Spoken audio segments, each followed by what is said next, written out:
தோட்டப்புறம் கிராமத்துல சின்னியும் மின்னாவும் வாழ்ந்துட்டு வந்தாங்க. அவங்க வீடு ஒரு சின்ன குடிசை வீடு.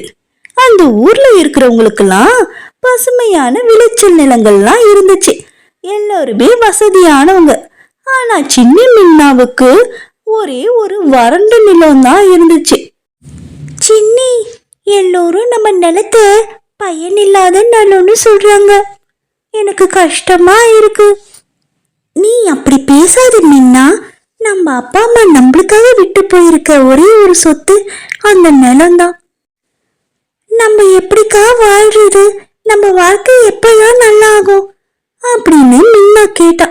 அதுக்கு சின்னி, இங்க பாரு மின்னா, நம்ம நிலம்தான் நம்ம எதிர்காலம் அப்படின்னு சொன்னான். அதை கேட்டு மின்னா அதிர்ச்சி அடைந்தா. என்னக்கா சொல்ற? நம்ம சொத்துன்னு சொன்ன அதை கூட ஏத்துக்க முடியும். இந்த நிலத்தை நம்ம எதிர்காலம்னு சொல்ற? இப்படி வறண்டு போயிருக்கு, அதுல என்ன பண்ண முடியும்? இந்த நிலத்துல முன்னாடி பயிர் வச்சவங்க எல்லாம் தோத்து தானே போனாங்க. அப்ப சின்னி சொன்னா, அவங்க தோத்து போனாங்கன்னா நம்மளும் தோத்து போகணும்னு அர்த்தம் இல்லை மின்னா. இவங்க பயிர் வைக்க போறத கேட்ட ஊர் மக்கள் எல்லாம் இவங்கள கேலி பண்ணி சிரிச்சாங்க. இவங்க நிலம் பக்கம் வந்த லீனா குருவி, ஏம்மா சின்னி, நீங்க 2 பேரும் வேலைக்கு போய் சம்பாதிக்கலாமே, எதுக்கு இந்த வறண்ட நிலத்துல பயிர் வைக்கிறேன்னு உங்க நேரத்தை வீணடிக்கிறீங்க அப்படின்னு கேட்டாங்க. லீனா அக்கா, நீங்க சொல்ற மாதிரி நாங்க 2 பேரும் வேலைக்கு போயிட்டு சம்பாதிக்கலாம் தான். ஆனா எங்க கையிலயே நிலம் இருக்கு. அங்க போடுற உழைப்ப நாங்க இங்க நிலத்துக்காக உழைக்க போறோம், அவ்வளவுதான்னு சின்னி சொன்னான்.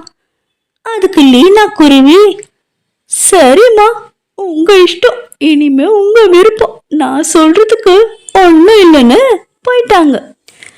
அப்ப அங்க வந்த கோராக்காகும், சின்னி, மின்னா, என்ன பெருசா மீட்டிங் போட்டு பேசுறீங்க? அதுவும் இந்த காஞ்சு போன நிலத்தை பார்த்து பில்டிங் ஏதாவது கட்ட போறீங்களா அப்படின்னு கோராக்காவும் கேட்டான். அதுக்கு மின்னா சொன்னா, இந்த நிலத்துல நாங்க விவசாயம் பண்ண போறோம்னு. அதை கேட்ட கோராக்காவும் சத்தமா சிரிச்சான். என்ன விவசாயமா? அடிக்கிற வெயில்ல உங்களுக்கு பூல குழம்பி போச்சா என்ன? இந்த நிலத்துல விவசாயம் பண்ண போறேன்னு காமெடி பண்றீங்க அப்படின்னு சிரிச்சான். மின்னா வருத்தப்பட்டா. என்ன இந்த கோரா இப்படி பேசுறான்? அப்போ அவருக்காக அங்க வந்தாரு. அவரு அனுபவம் நிறைஞ்ச விவசாயி. சின்னி, மின்னா, நீங்க கவலைப்படாதீங்க, நான் உங்களுக்கு வழி சொல்றேன்னு சொன்னாரு. ஒரே பயிரை போடாதீங்க, பல விதைகளை சேர்த்து போடுங்க.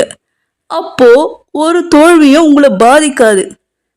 சின்னியும் மின்னாவும் அவருக்காகவும் சொன்னதை கேட்டாங்க. நிலத்தை 3 பகுதியா பிரிச்சாங்க. கீரை, காய்கறி, தானியம் எல்லாமே விதைச்சாங்க.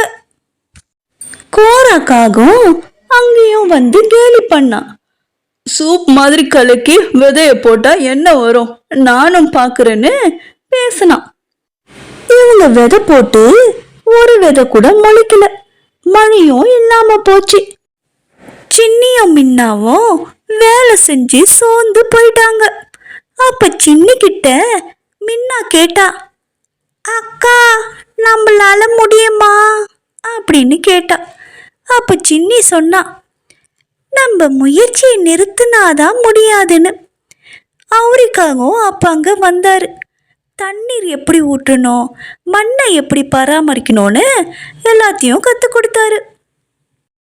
சின்னியும் மின்னாவும் பக்கத்துல இருக்கிற கிணத்துல போயிட்டு தண்ணீரெல்லாம் சேகரிச்சு செடிக்கு ஊத்துனாங்க. சில நாள்ல கீரை செடி வளர்ந்துச்சு, காய்கறிகளும் வளர ஆரம்பிச்சுது, தானியங்களும் வளர ஆரம்பிச்சுது. இத பார்த்த கோராக்காகவும் அதிர்ச்சி அடைந்தது. இதெல்லாம் உண்மையா நடக்குதா, கனவா நனவானே தெரியலையே அப்படின்னு முடிச்சுது. இவங்க வளர்த்த காய்கறி, கீரை எல்லாமே சந்தையில விற்க போனாங்க. எல்லா பொருளும் வித்து போச்சு, நல்ல பணமும் கிடைச்சது. ஒரு வியாபாரி வந்து, நீங்க பல வகையில காய்கறி தரீங்க, நான் உங்க எல்லா விளைச்சலையும் வாங்கணும், அப்படின்னு சொன்னாரு. அப்ப சின்னி சொன்னா, எங்களுக்கு ஒரு விஷயம் முக்கியம். எங்க பொருளுக்கு தகுந்த விலைய கொடுக்கணும். எங்களுக்கு மரியாதையும் வேணும் அப்படின்னு சொன்னான். வியாபாரி சிரிச்சு, அது உங்க உழைப்புக்கு தானா வரும். சில மாதங்கள்ல சின்னி மின்னாவோட நிலம் மாறுச்சு. அவங்க குடிசை வீடையும் சரி பண்ணாங்க. அவங்க நிலம் பச்சையா மாறுச்சு. வருமானம் நிலையாவே வந்தது. முன்னாடி கேலி செய்தவர்கள்லாம் இப்ப இவங்கள மரியாதையா பேசினாங்க. சின்னியும் மின்னாவும் அவரைக்காகத்துக்கு நன்றி தெரிவிச்சது மட்டும் இல்லாம அவங்க விவசாயத்துல கிடைச்ச காய்கறிகள் எல்லாம் கொடுத்தாங்க. அவரைக்காகவும் சொன்னாரு, இதெல்லாம் எதுக்குமா, எனக்கு உங்க வளர்ச்சியை பார்த்தனே அதுவே எனக்கு போதும் அப்படின்னு சொன்னாரு. ஒரு நாள் மாலை நேரத்துல மின்னா கேட்டா, அக்கா நம்ம அப்பவே பயந்து விட்டுட்டா என்ன ஆயிருக்கும்? அதுக்கு சின்னி சொன்னா, அப்போ அந்த பச்சை நிலம் இருக்காது, நம்ம வாழ்க்கையும் மாறி இருக்காது. ஒரு வழி தோல்வி அடைஞ்சா பல வழியில முயற்சி பண்ணணும். கஷ்டம் வந்தா விட்டுடக்கூடாது, மாத்தி யோசிக்கணும். அப்பதான் வாழ்க்கை மாறும் அப்படின்னு சொன்னான்.